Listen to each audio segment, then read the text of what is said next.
Why?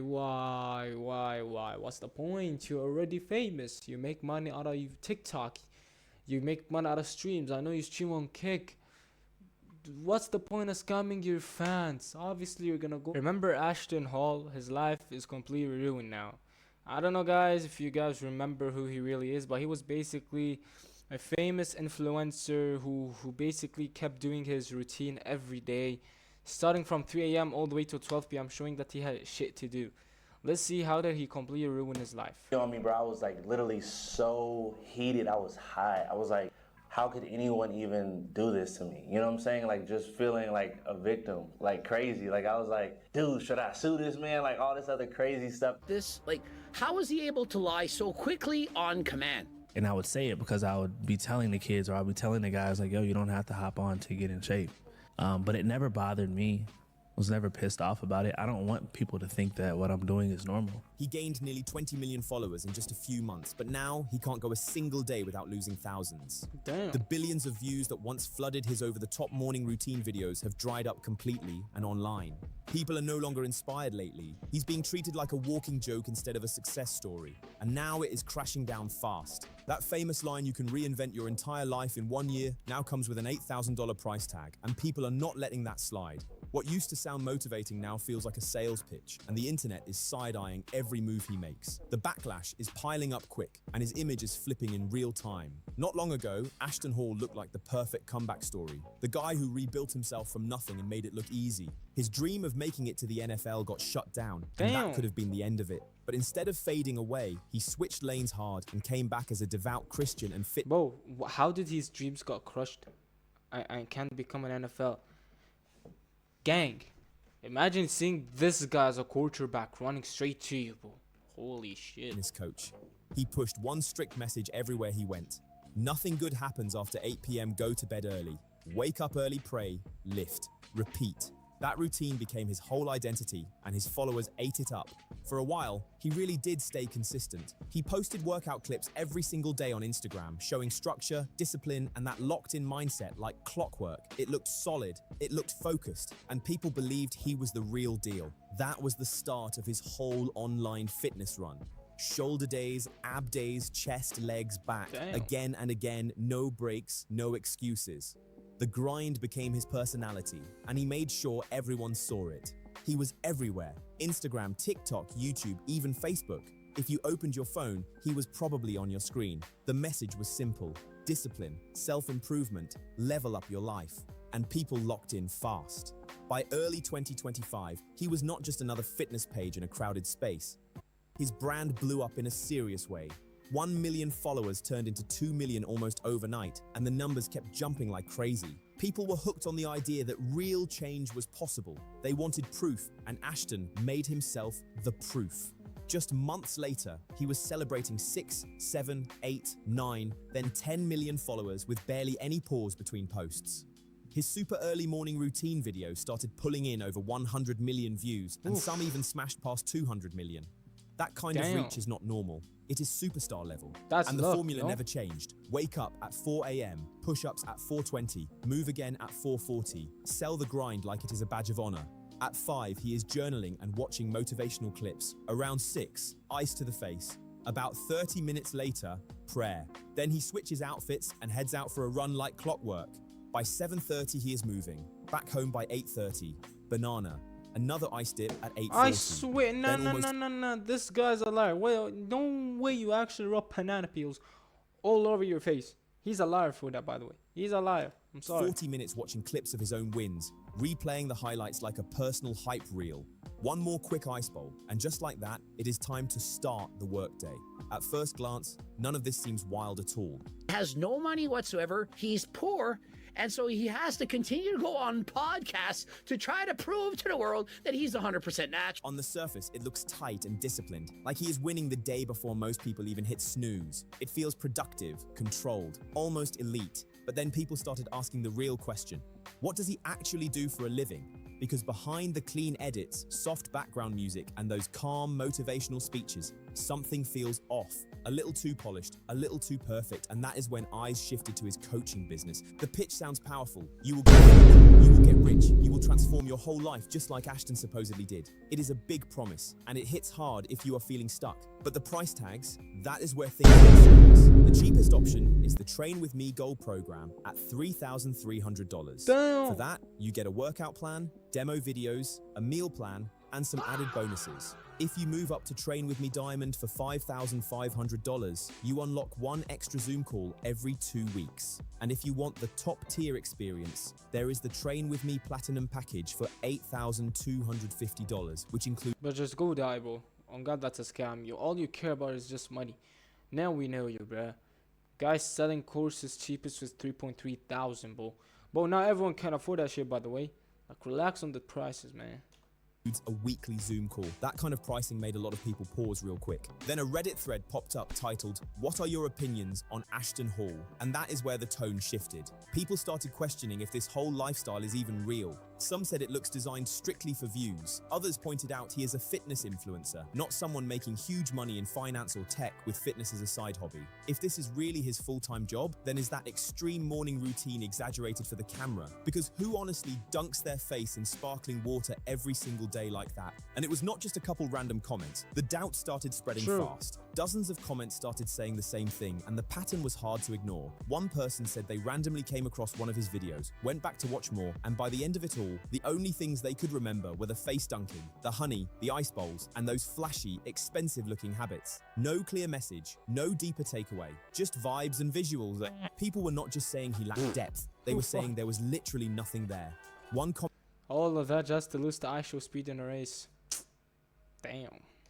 comment said after watching for 10 minutes straight, they still had no clue who he even was, so they had to search, "Who is Ashton Hall?" And that search brought up wave after wave of criticism. Another person even said watching a dog eat grass was more entertaining than his content. That is brutal, and it shows how disconnected some viewers felt. First, it was pretty solid. There wasn't many people. We actually got some help from Ashton, right? And it was cool. After Ash went viral, things went downhill really fast. It was very clear to me that going viral scaled his business way too fast, past what the funnel and system was capable of handling, but instead of stepping back, working on the back end, they flooded the front end like crazy and left everyone in the back end out to dry, not fulfilling any services while continuing to collect more money. But the real heat came from people who actually paid for his programs. That is where the frustration turned serious. Multiple buyers claimed they did not receive what they thought they were paying for. The high-ticket one-on-one calls, some priced near $10,000, were said to feel more like huge group sessions instead. Instead of private access, there were reports of 80 or more people on the same call, all watching at once. And for people who expected personal coaching,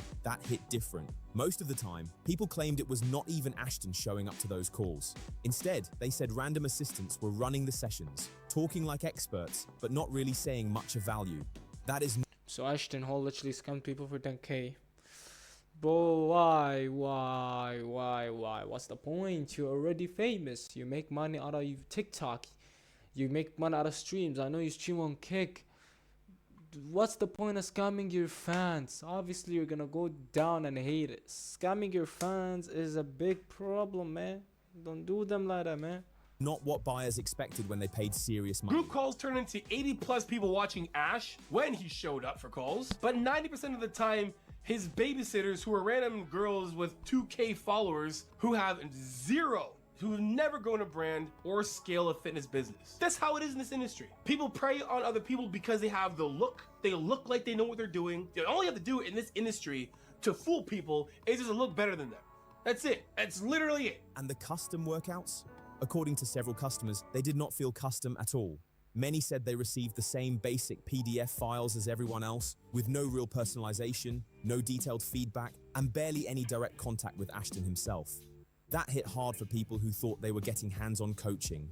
He also promoted his own workout app for a short time, pushing live sessions like it was the next big thing, but finding it felt like a full scavenger hunt. Some users said it took them over 15 minutes just to track it down. And when they finally did, it only had 2 reviews and looked like a typical generic fitness app. Nothing special, nothing premium. And the moment you opened it, you had to hand over your email before you could even look around. That instantly made some people uneasy, like their inbox was about to get flooded. Then came the paywall, $30 a month just to move forward. That did not sit right with a lot of users. What? But the biggest controversy of all, it centered on his physique, and that is where the conversation really exploded. You know, I would claim natty. I would tell people I'm natural. I wouldn't be shy to say it.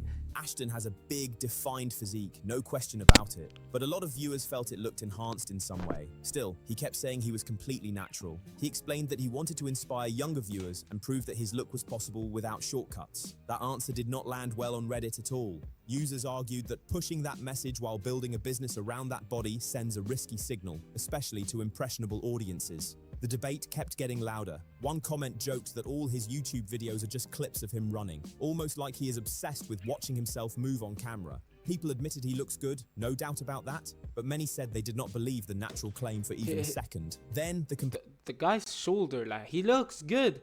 But what pisses me off is that, look at this. His posture is like this. It like goes down like a sack, not stable. You see the shoulder, how it's wide calves. His is like, you see what I'm saying? That's what got my attention. It pisses me off, bro. It's either genetics or he skips these areas, bro. comparison started rolling in. Several users labeled him the fitness influencer version of the Liver King, someone who promoted an extreme lifestyle while allegedly hiding key details. That comparison stuck, and once that idea spread, his credibility took a serious hit. When your name starts getting linked to controversy like that, it is hard to shake. What I care about most is height to weight to body fat percentage. 219 pounds here. The Asian height guy has him at 5'10". We'll be generous and give him a body fat of 14, just because I don't want people saying that I underestimated his body fat, and that very conservative estimate would give us an FFMI of over 27, which is possible naturally, but would make him like the elite of the elite in terms of bodybuilders. And if we bring his body fat to 12% or below, now he's getting up over 28. I don't make the final call, but it would be pretty ridiculous if he was natural. And just when things were already tense, Ashton made a bold move that completely backfired. Out of nowhere, he claimed he could beat Speed in a race. Not just any creator, but one of the most popular streamers on the planet, and someone known for actually being fast. Ashton framed it as proof. Proof that the grind works. Proof that waking up early, staying disciplined, and sticking to the routine translates into real-world results. He put his whole brand on the line with that claim, and people were locked in to see what would happen next. At first, people laughed and brushed it off. It sounded like regular talk, just hype for attention. But Ashton did not drop it. He doubled down heavy. He kept bragging about FaceTiming Speed, saying he was locked in, saying he knew he would win, talking like it was already decided. He made it sound like a guaranteed victory. Bro, you should have gave up when he had the chance. Stupid idiot. He's an idiot for that. Doubt at all. Then it happened. Listen, this is not going to be a good look for you, brother. No, it's not. I'm put you on game. On God. Okay, watch You know, this. you little bro. I'm trying to look out for you. Bro, I promise you, I'ma smoke your shit. I promise you. Live on stream. And it turned into a full-blown disaster. Speed did not just beat him once. He beat him 4 times in a row. Chat, this gonna be his last. Listen, This gonna be his last I clip might on change Instagram. my entire brand. I'm gonna be known as This the shit runner. over with. Don't come for Big Speed. I might even stop. Man, living with fuck that. only. Demon. Who the you think you is, bro? I'ma dust your ass, boy. Every race ended the exact same way. Speed crossing the line first, Ashton coming in behind. No debate, no photo finish, just clear results. And somehow, it only got worse after that. Run it Damn. back. He a fraud. Right hit a pothole, man. Let's get it. You a fraud, bro. Let's get it. You with a pothole? Yeah. Okay, no more excuses. You see, I fell. After every loss, Ashton had something to say. He slipped. He barely lost. Something fell off. He needed a rematch. There was always a reason ready. Anything except just saying, I lost. The excuses started stacking up fast, and people caught on quick. The internet Damn. wasted no time. Clips were everywhere within hours. Comment sections were ruthless. People said he lost all his aura in one single video. Even Speed had tried to warn him before the race, basically telling him this might not go the way he thinks. But Ashton pushed forward anyway, and the outcome spoke for itself. He could not take one loss, so he ended up taking 4. That is when the memes took over. Watching the stream? Hell yeah, you cooked that. Bro, You hey, cooked bro. him. Hey, he don't get Bro, it. you gotta stop. Bro, you have to stop giving A second chance. It's one race, Bro, I gave and that's it. I gave him 4 tries, bro. And he 4 lost all tries. No. 4 tries and he still lost. No, he kept rage baiting me. He kept rage baiting, bro. He kept trying to get you angry, bro. That's how it goes. And I got People it. started joking that Ashton wakes up at 3 a.m. just to get embarrassed online. The chat gave him a new nickname, Ashton Fraud, and it spread fast across every platform. That race exposed what a lot of viewers were already thinking. The confidence did not feel earned. It felt like empty flexing. And then the situation got even messier. Rumors started flying that Ashton was planning to sue Speed for $10 million just for beating him. The story going around was that the loss supposedly cost him a Nike deal, and he was blaming distractions and unfair conditions for how he performed. One comment said it best. His ego was so hurt that he wanted to sue reality. That line hit hard. Nothing official ever happened legally, but by that point, it did not even matter. The damage was done. It was not just about losing the race, it was about refusing to accept it. That moment cracked whatever trust he had left and seriously damaged his reputation. Now the hype feels gone. The glow around his name faded. The morning routine videos do not hit the same anymore. They feel staged, like they are made just to chase views. Scroll through the comments, and it is mostly jokes, criticism, and constant reminders of every controversy that stacked up against him. And once people started understanding how the coaching business actually worked, it seems like many clients quietly started stepping back. He has not gained a single follower in over 5 months. Not one. Instead, the numbers are sliding the other way, with more than 50,000 followers gone in just the last 2 weeks. That does not match the story he has been pushing at all. He keeps saying 2026 will be bigger than ever, but the stats are telling a different story right now.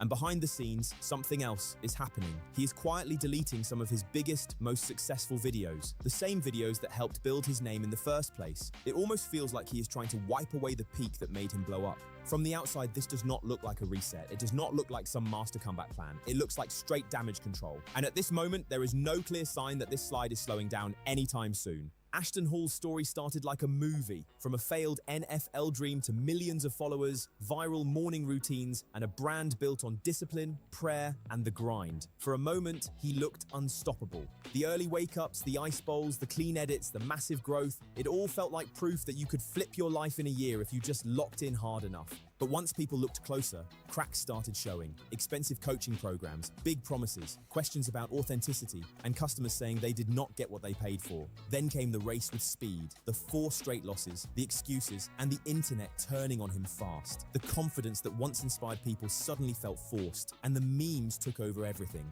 Now the followers are dropping, the hype is fading, and even some of his biggest videos are disappearing.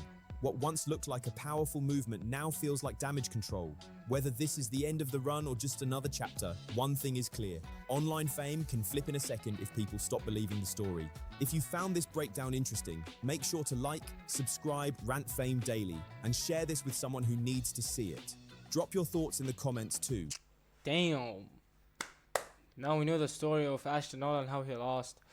Gang, please make sure you guys like and subscribe, turn on those post notifications so you don't miss another upload. Without further ado, I hope you guys have an amazing and fantastic time, and Ramadan to everyone. Without further ado, peace out. See you guys in the next upload.